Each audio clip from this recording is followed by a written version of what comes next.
जय हिंद बच्चों, आज क्लास 11th फिजिक्स के 5th chapter laws of motion का 16th लेक्चर है। लेक्चर का नंबर 5.16। आपको मेरे चैप्टर सारे सीरीज में मिलेंगे। अगर कोई भी चैप्टर आप कंप्लीट करना चाहते हैं तो आप प्लेलिस्ट में जाकर उसको देख सकते हैं। जैसे 5th चैप्टर चल रहा है उसके 5.1, 5.2, 5.3 and so on. 4th chapter है तो 4.1, 4.2 इस तरीके से उसके सारे लेक्चर मिल जाएंगे। तो आप कोई भी चैप्टर जो पढ़ना चाहते हैं वो आप कंप्लीट कर सकते हैं एक तरफ से। तो आज का बच्चों हमारा टॉपिक ये है कि क्वेश्चन मैं बताता हूँ आपको किस तरीके से आपसे पूछा जा सकता है, उसको आपको समझना है। Define angle of friction. आपको एंगल ऑफ फ्रिक्शन को डिफाइन करना है और उसके बाद लिखा है डिड्यूस इट्स रिलेशन, या इसका रिलेशन ड्राइव करना है विद कोफिशिएंट ऑफ फ्रिक्शन। तो दो पार्ट में क्वेश्चन है ये, और पहले आपको एंगल ऑफ फ्रिक्शन डिफाइन करना है, उसके बाद उसका रिलेशन ड्राइव करना है एंगल ऑफ फ्रिक्शन का कोफिशिएंट ऑफ फ्रिक्शन के साथ में। तो बहुत आसान सा और बहुत ही सिंपल सा डेरिवेशन है, उसको बस समझना है। देखो क्या है बच्चों, यहाँ पर एक ब्लॉक रखा है, ठीक है। यहाँ पर एक ब्लॉक इस सरफेस पर रखा हुआ है। अब क्या हो रहा है, ये जो ब्लॉक रखा हुआ है इसका वेट नीचे की तरफ लग रहा है। वेट तो नीचे की धरती माता तो हर एक को अपने नीचे की तरफ खींचेंगे, तो वेट तो हर ऑब्जेक्ट का नीचे की तरफ ही लगता है। जब वेट नीचे की तरफ लग रहा है तो नॉर्मल रिएक्शन ऊपर की तरफ लगेगा, कि नॉर्मल रिएक्शन वही है, every action there is an equal and opposite reaction. तो ये ब्लॉक जिस सरफेस पे रखा है उसे नीचे की तरफ धक्का दे रहा है, यानी कि अपने वेट की वजह से उसे फोर्स लगा रहा है नीचे की तरफ। और जिस सरफेस पे ये रखा है वो सरफेस इस ब्लॉक को धक्का दे रहा है ऊपर की तरफ। तो ये R इस mg के बराबर है। अब आप बोलोगे कैसे बराबर है, कैसे बोल सकते हैं ये बराबर है? तो हम ये बोलेंगे कि अगर ये मान लिया जैसे टेबल है, समझना, इस पर रखा है ये ब्लॉक, अगर ये वेट जो है इस नॉर्मल रिएक्शन से ज्यादा हो जाएगा तो ये टेबल टूट जाएगा, और अगर ये नॉर्मल रिएक्शन इस वेट से ज्यादा हो जाएगा तो ये ब्लॉक उड़ जाएगा ऊपर। ना टेबल टूट रहा है ना ब्लॉक उड़ रहा है। इसका मतलब ये R और mg दोनों बराबर हैं। अप्लाइड फोर्स हमने लगा दिया लेफ्ट टू राइट, आपको दिख रहा होगा इसमें डायरेक्शन। यहाँ पर जब इस ब्लॉक को हम लेफ्ट टू राइट ले जाने की कोशिश करेंगे उस कंडीशन में फोर्स ऑफ फ्रिक्शन लगेगा राइट टू लेफ्ट। तो अब एक बात आप ये समझ लो, ये जो फोर्स ऑफ फ्रिक्शन है बच्चों, ऐसा ब्लॉक रखा है तो ये लगेगा कहाँ? ये लगेगा यहाँ पर, यानी कि दो सरफेस जहाँ कांटेक्ट में है इसके अकॉर्डिंग बता रहा हूँ, यहाँ लगेगा यहाँ, लेकिन यहाँ नहीं बनाया। क्योंकि यहाँ इसलिए नहीं बनाया, नीचे की तरफ ऊपर इसलिए बनाया ताकि ये जो एंगल बना रहे हैं अल्फा, ये हमें सही से दिख जाए।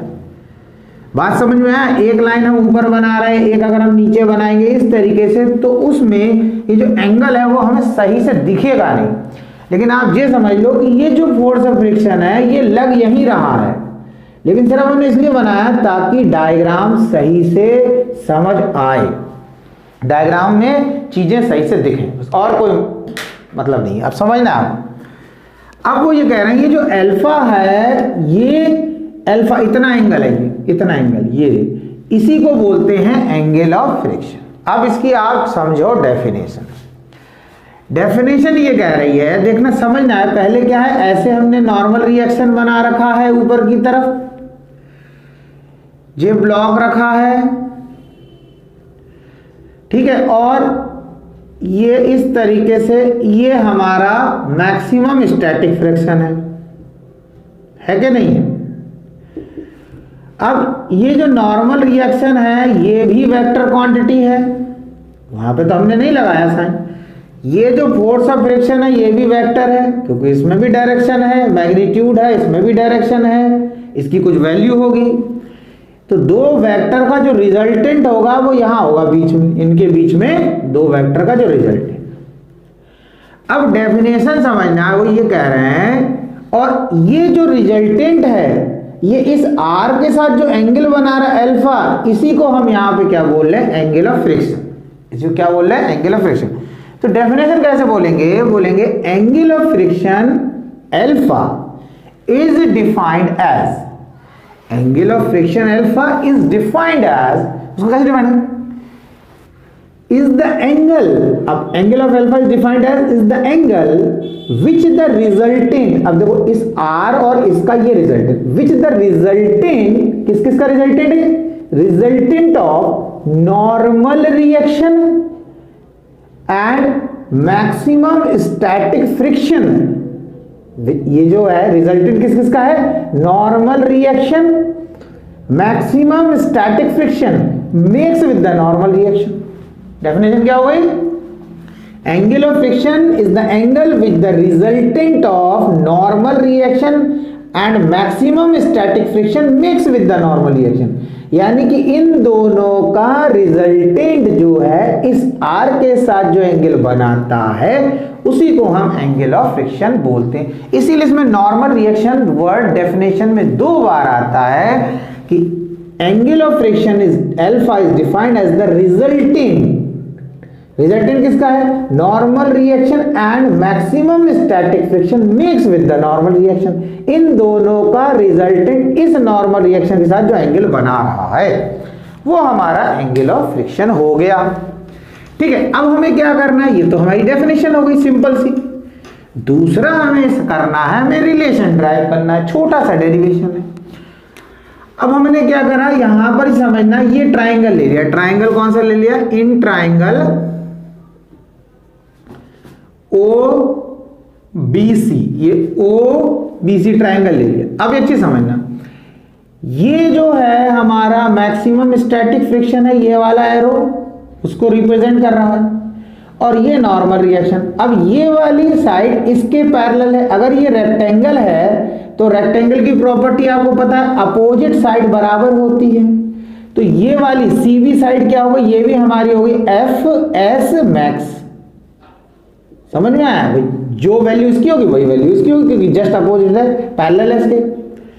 तो अब हम इस ट्राइंगल में ये OB जो है वो तो R के बराबर है, और ये CB है ये FS मैक्स के बराबर है।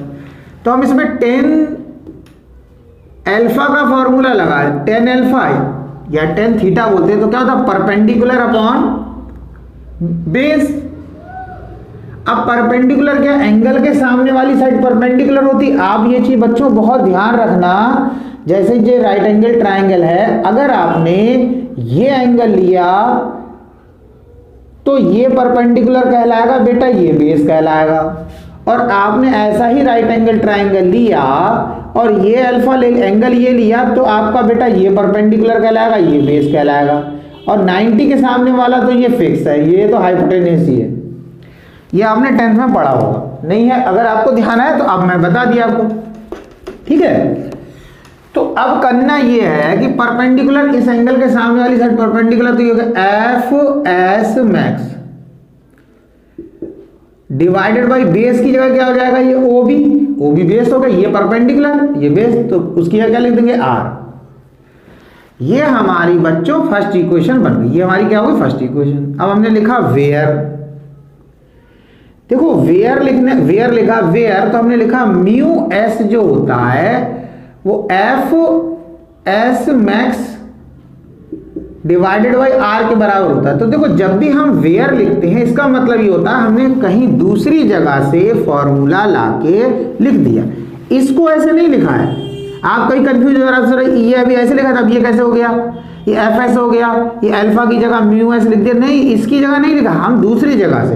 तो जैसे मैं तो अपने बच्चों को पढ़ाता हूँ तो मैं बच्चों को ऐसे थोड़ा समझा देता हूँ, जैसे मैं कहता हूँ वेयर का मीनिंग क्या होता है, मैं कहता हूँ वेयर का मीनिंग है not from here from anywhere, not from here from anywhere, यानी कि वेयर। वैसे तो आपको मीनिंग पता ही है कि ये जो हमने लिखा नॉट फ्रॉम हेयर, यहां से नहीं लिखा, फ्रॉम एनीवेयर कहीं और कहीं से पता था तो हम इसलिए लिख दिया। बस समझ आई। अब ये हमारी बन गई दूसरी इक्वेशन, पहली इक्वेशन का राइट हैंड साइड दूसरी इक्वेशन का राइट हैंड साइड बराबर है, तो कंपेयर कर देंगे, comparing equation first and second, तो क्या हो जाएगा हमारा 10 alpha equal to mu S आ जाएगा। ये हमारा रिलेशन ड्राइव हो गया। तो लिखा है deduce it's relation with coefficient of friction, यानी कि एंगल ऑफ फ्रिक्शन अल्फा हो गया और म्यूस हो गया कोफिशिएंट ऑफ फ्रिक्शन।